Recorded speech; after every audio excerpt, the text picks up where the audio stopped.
Egipto es un país de un solo río. El Nilo discurre plácidamente, generando una verde ribera, rodeada por enormes desiertos. Es el más grande oasis en el desierto más grande del mundo. La tierra es sencilla, fácil de entender, con grandes paisajes que incitan a la contemplación. Todos los puntos del horizonte llevan a pensar en la inmensidad. Egipto es el país de un solo Dios.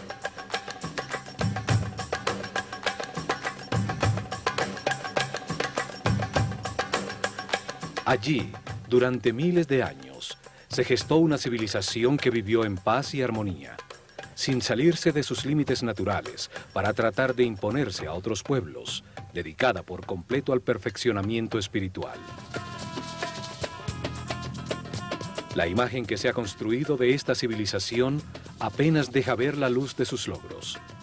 Su lenguaje escrito permaneció incomprendido por milenios. Solo se ha decodificado su nivel más básico, el de los símbolos que representan a los sonidos del lenguaje. Existen niveles superiores, con símbolos que transmiten conceptos, no sonidos. Estos no han sido descifrados todavía. Las traducciones solo se basan en la parte fonética, o en el mejor de los casos, se interpretan de acuerdo a las creencias de los traductores. Los que creen que eran unos bárbaros primitivos llegan a un tipo de interpretación, y los que creen que eran una avanzada civilización basada en lo espiritual, poseedora de tecnologías incomprendidas, llegan a otros totalmente distintos.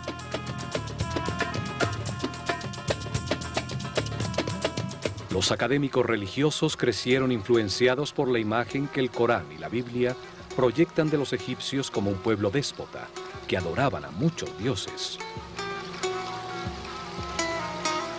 Por esta razón, cristianos, judíos y musulmanes no han podido reconocer que Egipto fue una de las fuentes que alimentó las raíces de sus propios credos.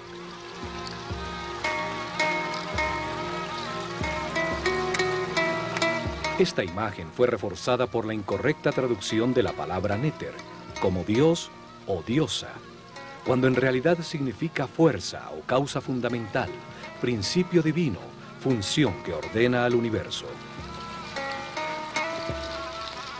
Los Néters personifican atributos de Dios. Fueron una manera sencilla de explicar al pueblo que el único Dios responsable de la creación tiene distintas características. No significa que sean múltiples dioses. Un solo hombre puede ser un maestro, un padre y al mismo tiempo un esposo, sin tener que ser múltiples personas. Son distintas características de un solo ser.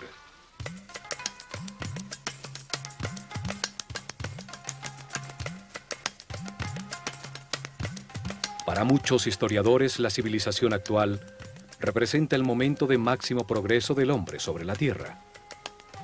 Esta creencia también ha contribuido a proyectar una imagen equivocada de Egipto, porque no aceptan la información que la pueda poner en duda.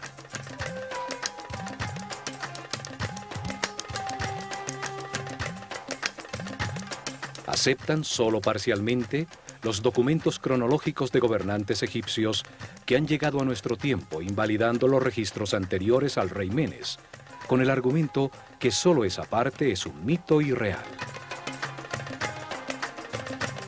Los académicos racionalistas también han contribuido a tergiversar la historia egipcia, al no aceptar la existencia de la ciencia y la filosofía antes de la civilización griega, a pesar de que los grandes pensadores y matemáticos griegos encontraron las respuestas en Egipto.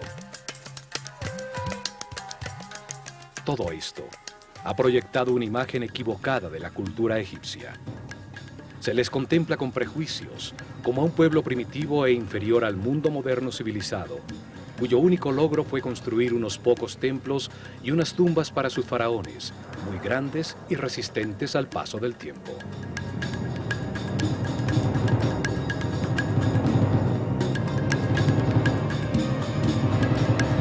Estos programas buscan reexaminar su cultura, redescubrir sus templos para conocer las verdades talladas en sus muros, abrir una puerta a su concepción de la realidad, con una mentalidad libre que permita ver más allá de los mitos en los que los tenemos sepultados.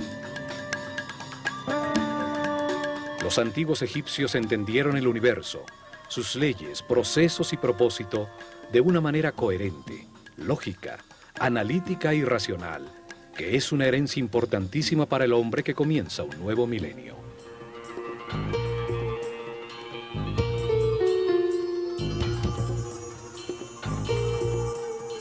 Nueva información comienza a salir a la superficie. Estudiosos científicos y técnicos están encontrando pruebas de los increíbles avances tecnológicos, de la precisión absoluta de sus construcciones, del tamaño de sus proyectos. Sus logros han sido subestimados. El hecho de no imaginar ni entender su tecnología no quiere decir que no hayan movido de manera inexplicable enormes pesos desde grandes distancias, que hayan cortado, tallado y acoplado durísimas losas de granito y diorita con precisión atómica, solo posible con tornos y sierras ultrasónicas. La precisión matemática de sus construcciones es tal que en las 5 hectáreas de la base de la Gran Pirámide hay un desnivel de solo 8 milímetros. La tecnología actual solo hubiera logrado un desnivel de 40 centímetros.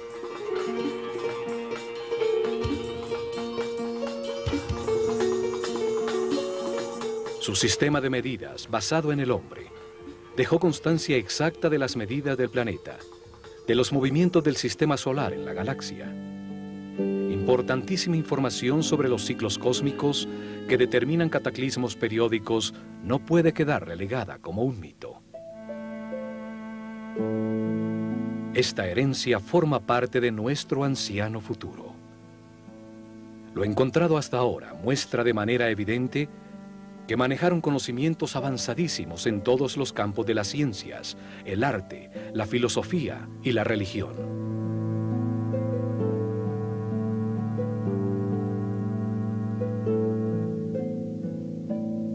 Conocimientos que forman parte de una herencia aún más antigua de un período desaparecido de la humanidad, el llamado Atlante, anterior al diluvio universal, al que sobrevivieron unos pocos sacerdotes que construyeron las bases de este ciclo que vivimos. La humanidad tuvo un gran desarrollo sobre la Tierra. Unos pocos sacerdotes científicos, previendo la catástrofe, se prepararon para sobrevivirla. A ellos se debe la aparición súbita, sin ningún periodo de evolución, de todos los conocimientos egipcios. Estos sabios estructuraron una cerrada casta sacerdotal. Se organizaron en templos para que sus sucesores guiaran al pueblo en un proceso de perfeccionamiento espiritual que perduraría por miles de años. Fueron llamados los sacerdotes de la Escuela de Misterios de El Ojo de Horus. Eran los depositarios del conocimiento, y su visión de la vida sobre la tierra como un proceso de perfeccionamiento espiritual para convertir un hombre casi animal en superhombre determinó el camino de los egipcios.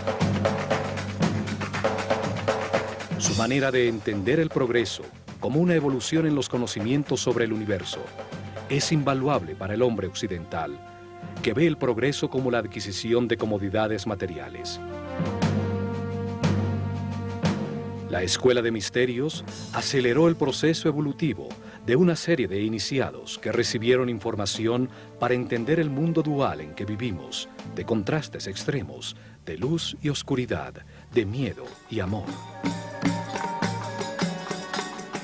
Así pudieron entender que en las distintas vidas se experimentan en carne propia estos extremos, como resultado de las decisiones que libremente se toman, lo que permite compararlos y comprender que es verdad. Cada vida es un paso necesario para añadir conocimiento. Los egipcios vieron al hombre como un modelo a escala del universo, que al entenderse a sí mismo puede encontrar verdades superiores, deducir aspectos de la realidad. Como es arriba, es abajo.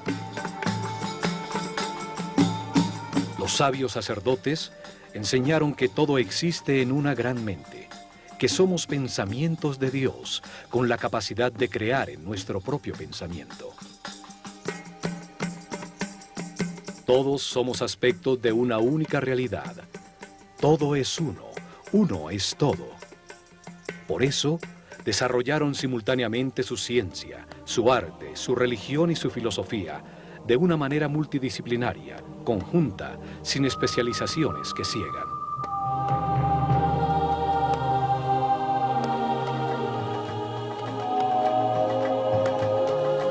Vieron la creación como un acto consciente de un único Dios.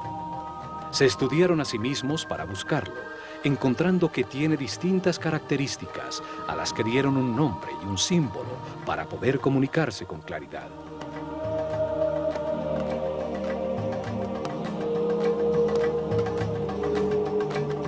Llamaron Atum a la característica de Dios inmanifestado, cuando no ha creado el universo, y este solo existe como potencia dentro de él.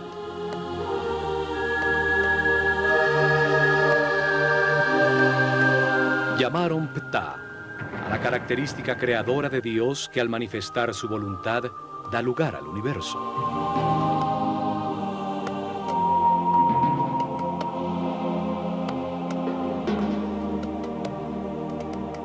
Llamaron Amón a la característica de Dios que hace al hombre libre de crear en su propia mente a su propia imagen y semejanza.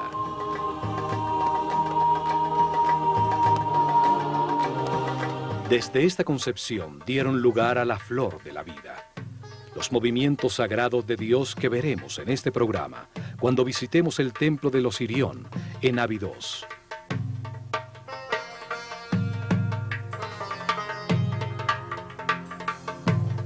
Los templos fueron instrumentos científicos de alta precisión para medir y registrar los movimientos de los astros. Su herencia nos dice que los astros determinan los ciclos del universo, los procesos que vive el hombre y la humanidad. En los templos concentraron los conocimientos que encontraron mientras se estudiaban a sí mismos en un proceso dirigido de perfeccionamiento espiritual. Allí desarrollaron simultáneamente las ciencias, el arte, la religión y la filosofía en un solo todo dinámico, pues creían que ningún aspecto de la realidad estaba separado del otro. Alrededor de los templos, guiada por seres muy evolucionados espiritualmente, creció una de las civilizaciones más incomprendidas y más avanzadas sobre la Tierra. Es hora de recuperar nuestra herencia.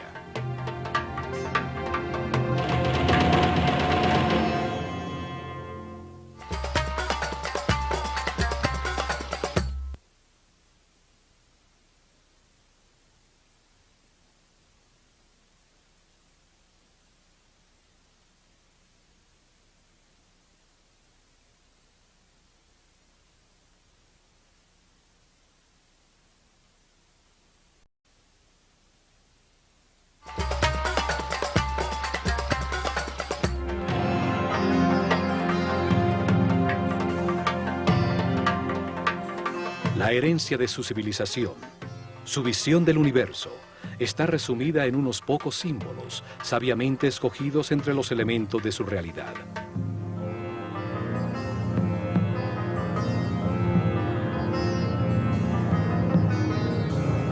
La utilización de una imagen simbólica tiene la ventaja que expresa un pensamiento de una manera muy simple, más allá del lenguaje, y su significado puede ser entendido miles de años después de haber sido dibujado, pues la imagen de un halcón o una postura humana nunca cambian. Para los egipcios, el hombre se encarna en la tierra para decidir cómo actuar ante las circunstancias que experimenta. Al comparar los resultados de sus actuaciones, aprende y se perfecciona. Entonces, lo más importante es la acción, el verbo. La acción que produce resultados y por ende perfeccionamiento. El lenguaje existe para comunicar acciones. Cada parte del todo actúa, realiza una acción vital que produce resultados. Cada parte tiene la forma que necesita para actuar de la manera que le corresponde. Los egipcios expresaron sus ideas a través de 3 tipos de símbolos o de escrituras. Son llamadas escritura hieroglífica, hierática y demótica.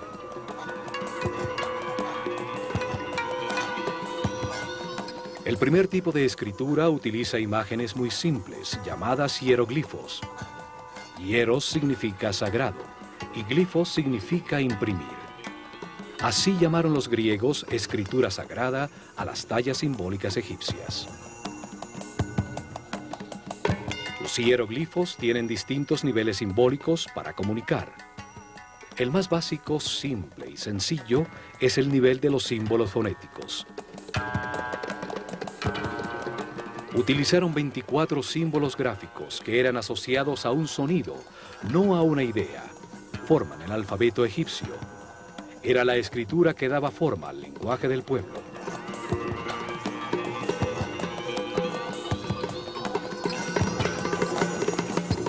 Son el primer alfabeto utilizado por el hombre, del cual se derivaría el alfabeto fenicio, y de este, el alfabeto griego.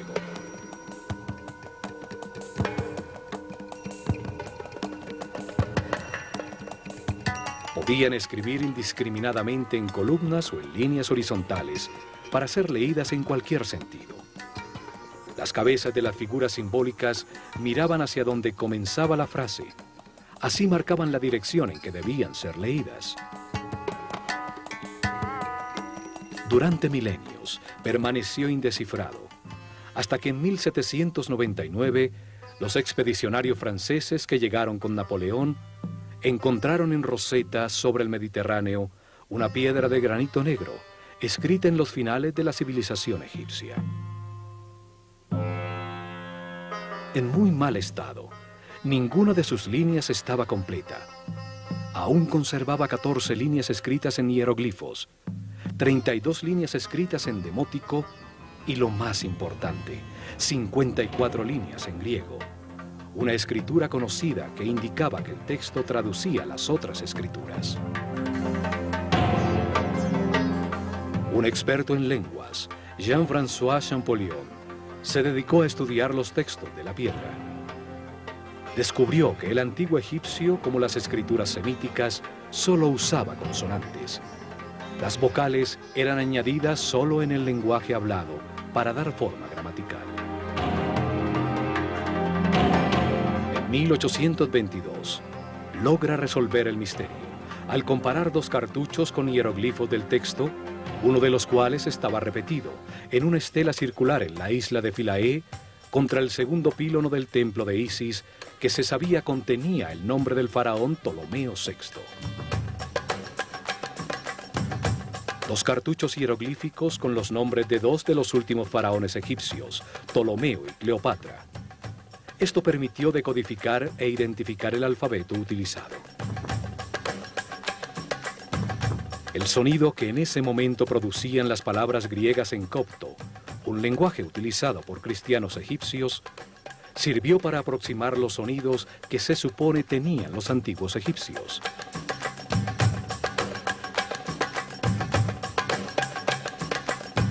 Así se logra descifrar el primer nivel con los 24 símbolos tallados hace miles de años. El nivel de su escritura, que solo utilizaba los símbolos fonéticos, no ideas.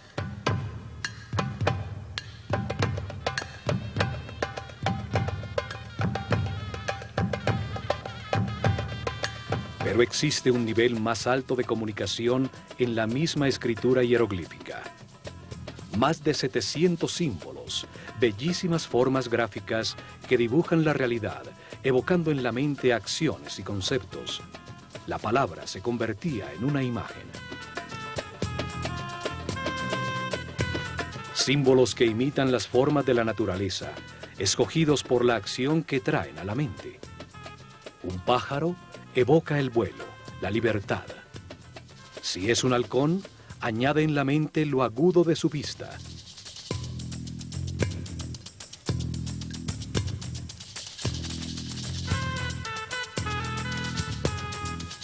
La figura de un ojo comunica la acción de ver. Cada símbolo está diseñado para revivir las experiencias que su forma le produjeron en la vida.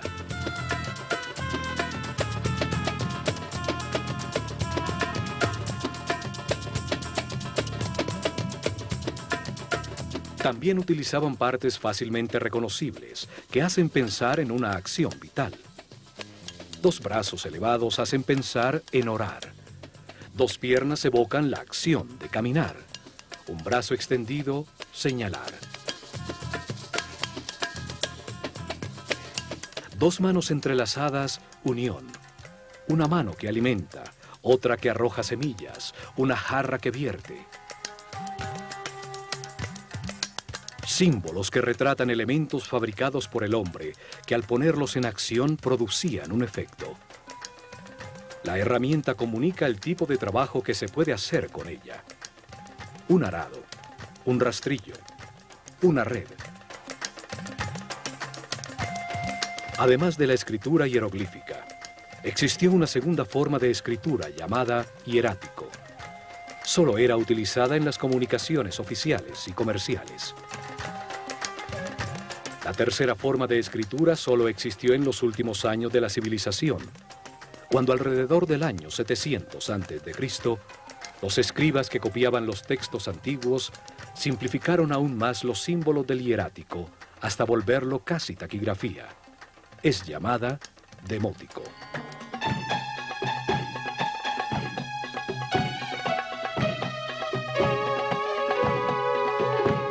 Nuevas interpretaciones están saliendo a la luz que permiten entender que los mitos y los símbolos utilizados por los egipcios son solo una forma fácil de comunicar conocimientos, de expresar conceptos sobre la realidad. Al convertir las ideas en historias, se facilita su entendimiento. Los sabios sabían que suministrar información sin que sea comprendida es un ejercicio inútil.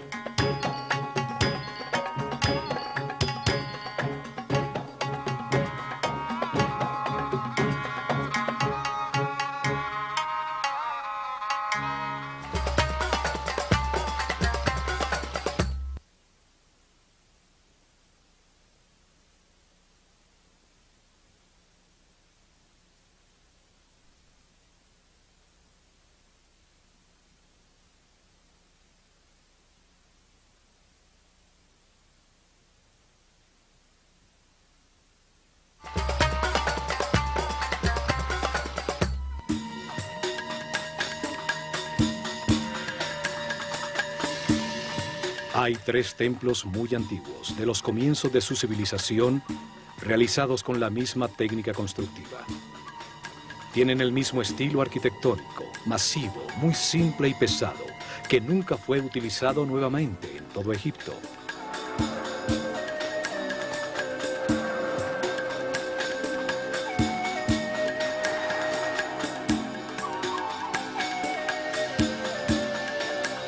Dos se encuentran en Giza, el templo de la Esfinge, construido exactamente frente a ella, y a su lado sur, el templo del Valle, en ese momento frente al Nilo.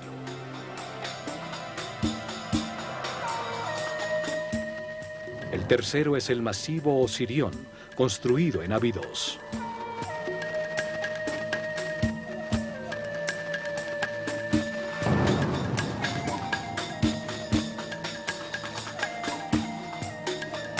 Los 2 templos de Giza están construidos con enormes bloques que retiraron para darle forma al cuerpo de la Esfinge.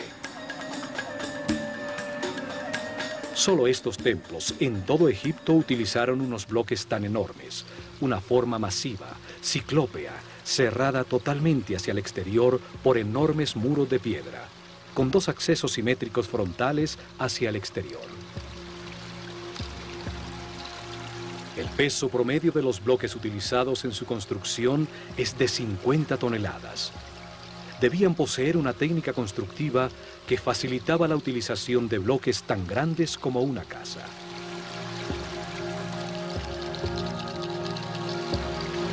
Tampoco utilizaron bloques regulares. Todos eran distintos, con sus lados cortados en distintos ángulos, sobre los que encajaban de manera exacta y milimétrica los que colocaban encima. Otra particularidad de estos templos es que los bloques esquineros están cortados de manera especial. El bloque forma parte de los dos muros para permitir que la energía del edificio se moviera de un lado al otro sin interrupciones. Esto obligaba a que la totalidad del bloque tuviera que tallarse en algunos casos más de 30 centímetros para formar la esquina. En la naturaleza orgánica no hay ángulos rectos. Una esquina es una articulación que permite el flujo de las energías y el fluir de los líquidos.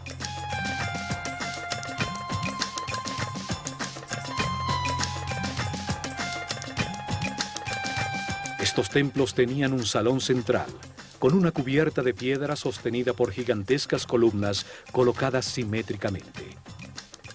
Formaba una gran terraza superior que dominaba toda la planicie.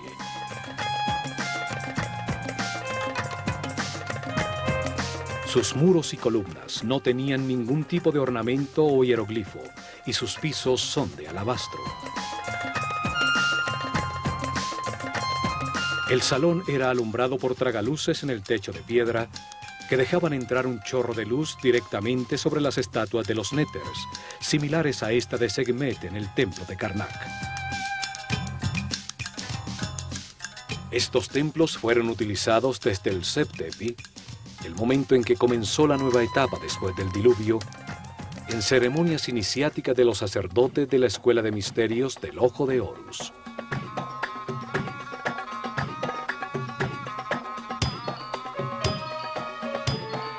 Los días del equinoccio, sobre la terraza del templo, a la altura de los ojos de la esfinge, se colocaba la barca de oro.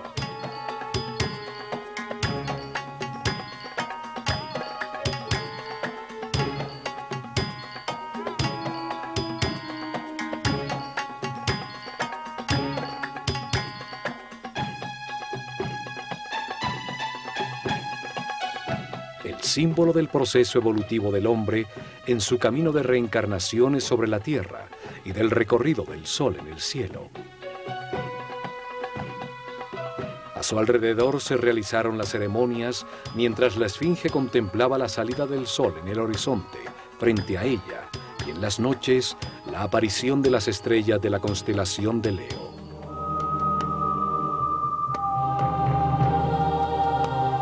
Cuatro razones se dan para afirmar que la esfinge y estos templos fueron construidos por el faraón Kefren. La primera es que en el templo de la esfinge se encontró enterrada, cabeza abajo, la famosa estatua de Diorita negra de Kefren con un halcón en su cuello. La segunda es que se afirma que la cara de esta estatua es igualita al rostro de la esfinge.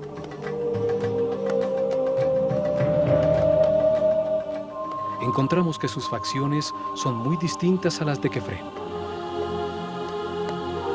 La tercera es que entre los brazos de la esfinge se encontró una estela tallada por Tutmosis IV, que en una de sus líneas tiene la sílaba Kef, a pesar de que la misma estela afirma que la esfinge estaba allí desde el comienzo de los tiempos, el Seb-Tepi.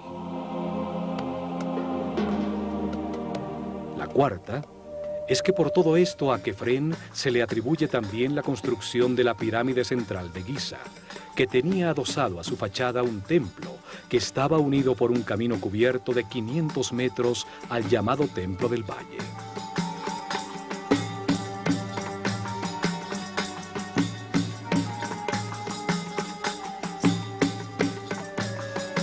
Sin embargo, la piedra de los muros de estos templos es del mismo tipo del bloque monolítico de la esfinge, seguramente de los sobrantes de tallarla. Además, tiene los mismos síntomas de erosión causada por la lluvia que la piedra de la esfinge, lo que permitió a expertos geólogos determinar que ésta fue construida alrededor del año 9000 a.C. Seguramente el faraón Kefren renovó el antiguo templo forrando por las dos caras con losas de granito los masivos muros ya deteriorados por la erosión.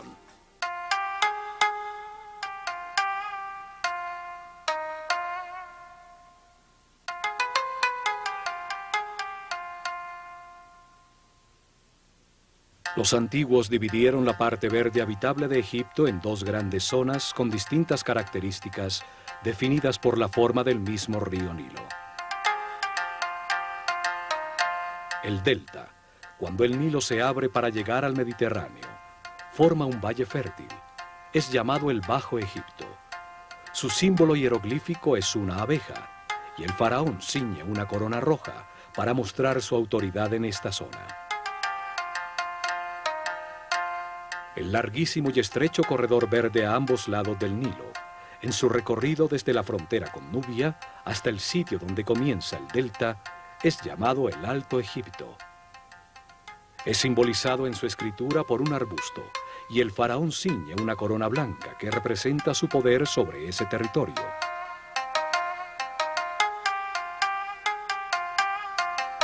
La historia aceptada de Egipto comienza con la unificación de estas dos zonas de Egipto bajo una sola corona blanca y roja, lograda por el faraón Menes, el fundador de Menfis, ubicada en la confluencia de las dos zonas.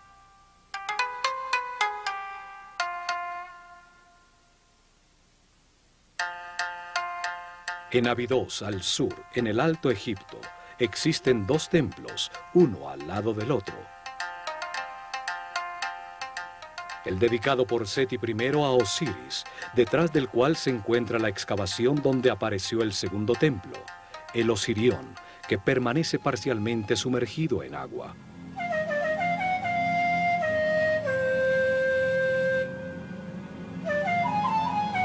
El nivel freático impidió los trabajos de restauración, pues el agua fluía dentro del templo más rápidamente que lo que las bombas podían sacarla. Se estima que fue construido en la cima de una colina alrededor del año 9000 a.C., cuando el nivel freático y la superficie del Nilo estaban 10 metros más abajo. Fue el primer templo en Egipto dedicado a explicar la vida como parte de un camino de reencarnaciones sucesivas que permiten ir adquiriendo información sobre el universo, evolucionando de la ignorancia a la sabiduría. Su masiva arquitectura sin ningún tipo de jeroglifos, con losas y piedras supremamente pesadas y de corte muy grande, es muy similar a los templos frente a la Esfinge. Enormes bloques irregulares, todos distintos entre sí, con cortes que asombran por su precisión, juntas de construcción y exactitud de ensamblaje.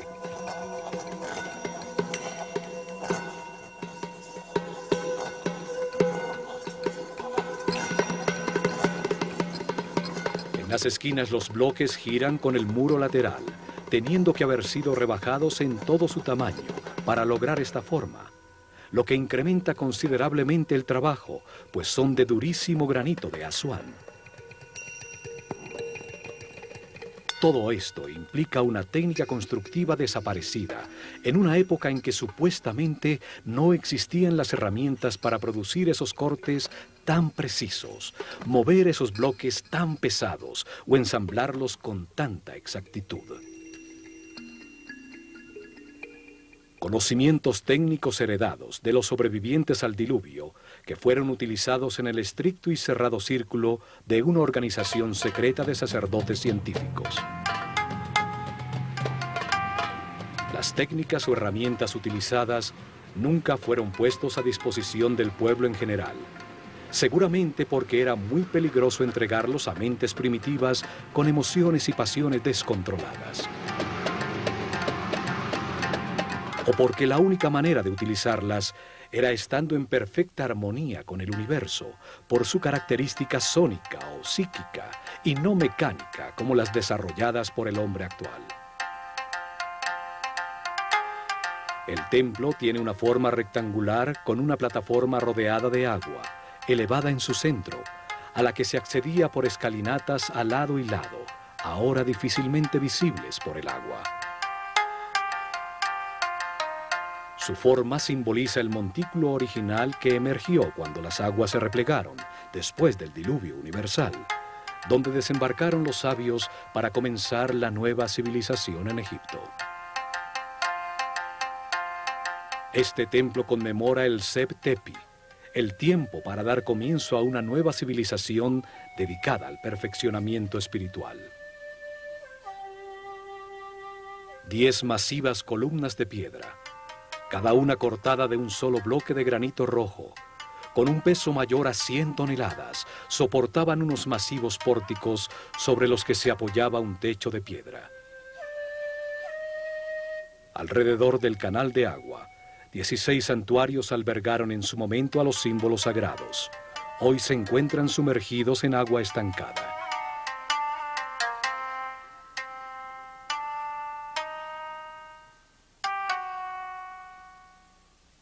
En la esquina superior de uno de esos enormes pilares se encuentran a lado y lado 2 extraños círculos con geométricas figuras en su interior que se tocan en sus bordes. El granito parece quemado con delgadas líneas circulares.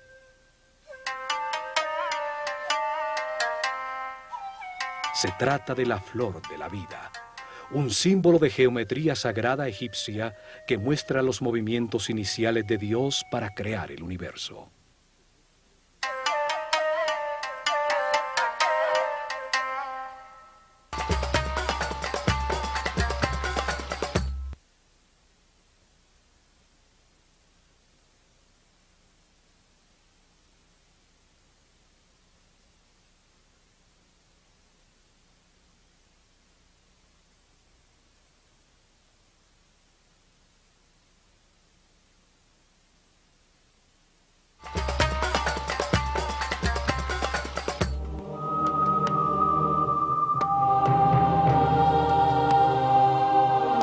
La flor de la vida es un símbolo esotérico egipcio que describe la geometría sagrada que dio lugar al universo y que determina los procesos naturales, como la mitosis o el movimiento de los soles y los planetas.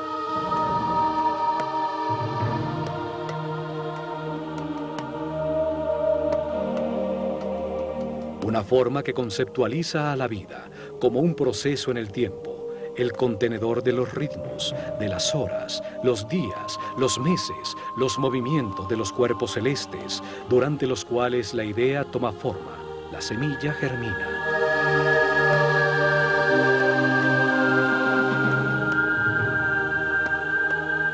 La flor de la vida representa el momento en que Dios activa su voluntad, cuando despierta su conciencia para animar el universo, cuando abandona el estado de reposo, de no yo, de no ser, de vacío y oscuridad. Es el momento en que Atum-Ra, el Dios inmanifestado, se transforma en Ptah, el Dios creador de todo lo que existe. El Fiat Lux, el momento en que nace la flor de la vida y todo comienza su primera ronda. Para los egipcios, los movimientos de Dios comienzan desde un punto central conceptual, el ojo de Horus, desde donde sale la flor de la vida, cuyo fruto es el universo, la creación. El punto es la referencia para saber que existe el movimiento. En él comienza su geometría sagrada. Desde allí Dios crea el primer espacio virtual del universo.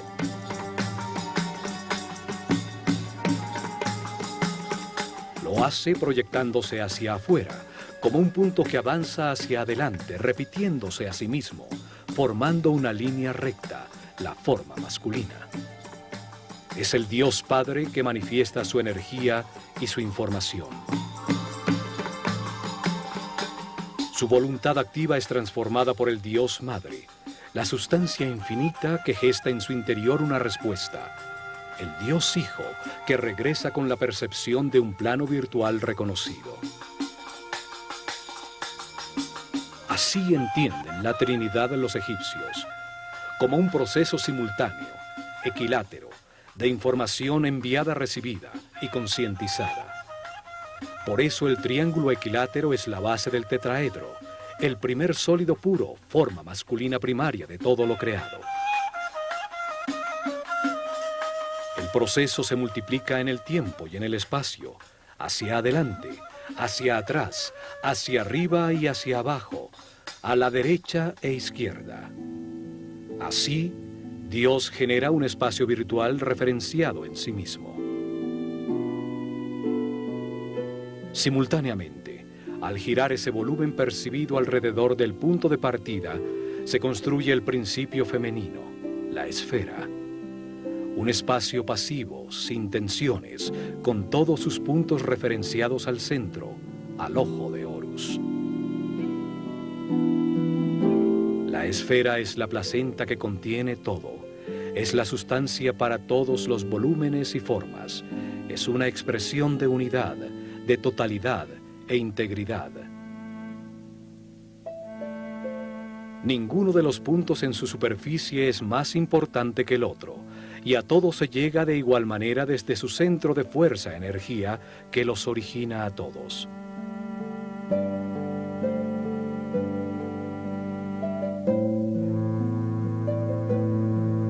Átomos, células, semillas, planetas y soles, todos hacen eco a esa forma de unidad y potencialidad.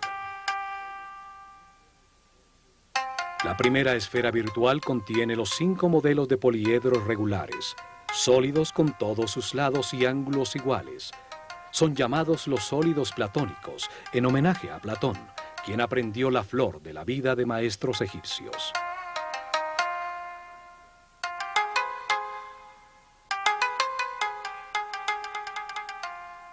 Son la base, los ladrillos con los que todo el universo está construido. Simbolizaban a los 5 elementos de la naturaleza: el fuego, la tierra, el aire, el espíritu o éter y el agua.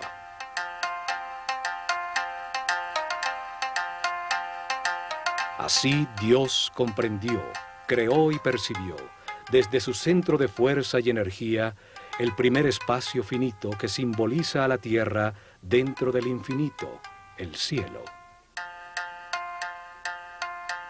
La Biblia nos dice que en el principio Dios creó el cielo y la tierra. La tierra estaba informe y vacía. Las tinieblas cubrían la superficie del abismo y el Espíritu de Dios se movía entre las aguas.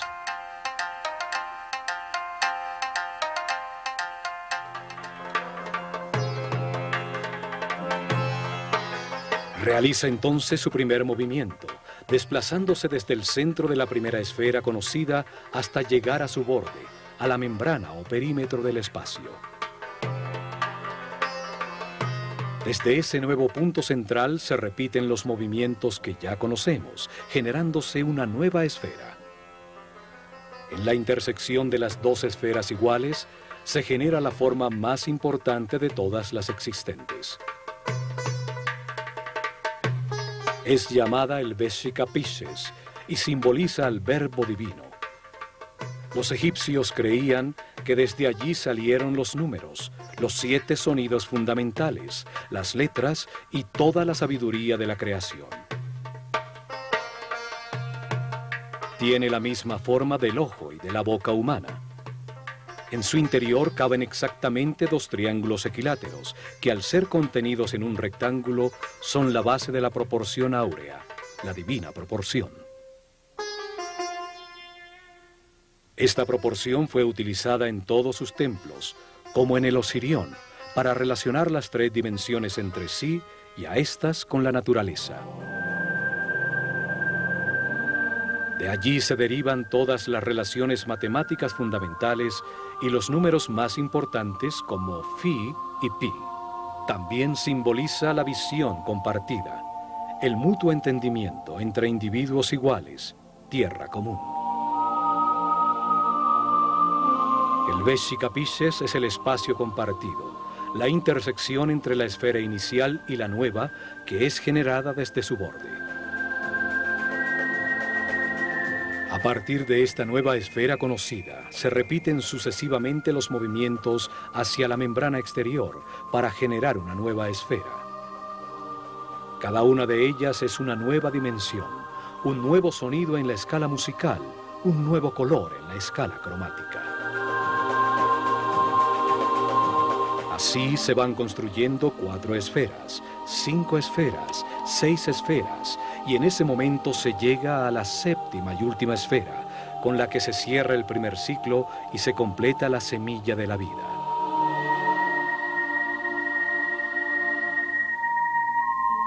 Siete esferas, 7 días de la creación, 7 notas musicales, 7 colores espectrales, 7 capas de músculos tiene el corazón, 7 chakras, 7 sistemas de glándulas endocrinas.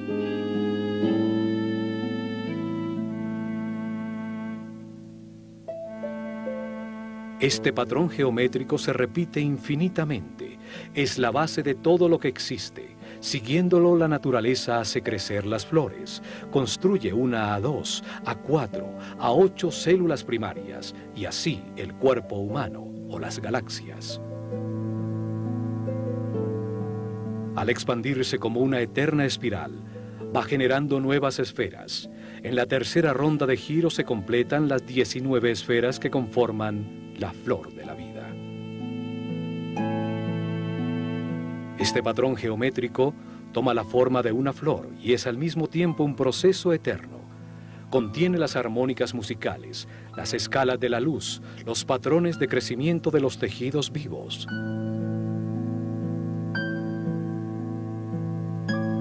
Cada esfera tiene la misma potencia para desarrollarse que la original. Así, la flor de la vida da lugar al fruto de la vida que genera su propia flor. Cada esfera guarda en su interior los 5 sólidos platónicos. La unión de la energía masculina y femenina, la recta y la curva, las 2 matrices geométricas que son la base de toda la realidad existente.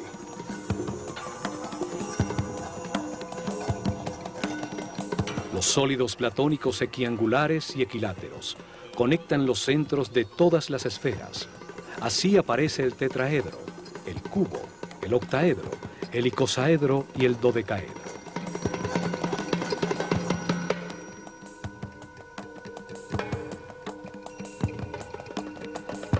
Son símbolos de la inseparable relación entre las partes y el todo. Forman un principio de unidad para toda la geometría de las formas existentes, sin importar su diversidad. Patrones, diseños y estructuras que existen en la naturaleza, desde la más pequeña partícula a expresiones de vida reconocibles por el ojo humano, hasta el gran universo. Todo sigue un arquetipo geométrico que nos revela la naturaleza de cada forma.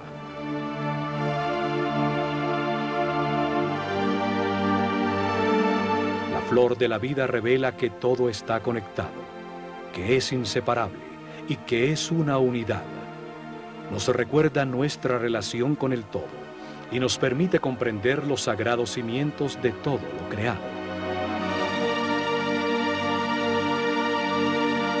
Con ella, los sacerdotes de la escuela de Horus enseñaron el respirar del todo, qué es Dios y cómo diversifica su conciencia a través de nuestra propia vida.